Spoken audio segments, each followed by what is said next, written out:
Sa murang edad pa lang, nahilig na sa sports si Dare.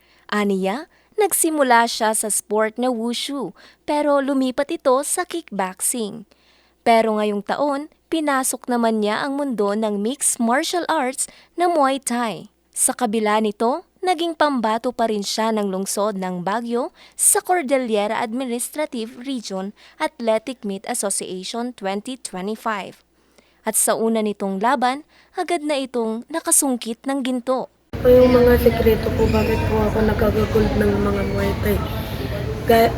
Yun kasi naglaro po ako ng mga laro na gayang wushu, kickboxing at Muay Thai. Noong Lunes, February 24, nakaharap nito ang mga pambato ng Benguet, Tabuk City at Kalinga. Dito nagawa niyang makasungkit ng isang gold medal at 2 bronze matapos makapagtala ito ng 87.6 na overall score. Bagamat baguhan pa lamang ito, ipinamalas na niya ang determinasyon at disiplina sa nasabing sports.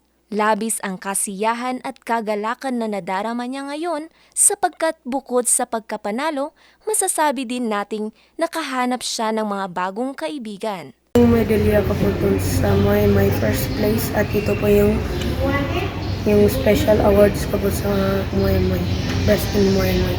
Ang kahalaga para sa pagkaibigan ay i-encourage po natin mga ating kaibigan at ituloy po natin ang mga ensayo natin para i-represent ang ating school. Ang nakuhang medalya ni Dare ay pangatlong ginto na nasungkit ng Baguio. Magpapatuloy pa ang mga palaro ng Karaa hanggang sa ika-28 ng Pebrero.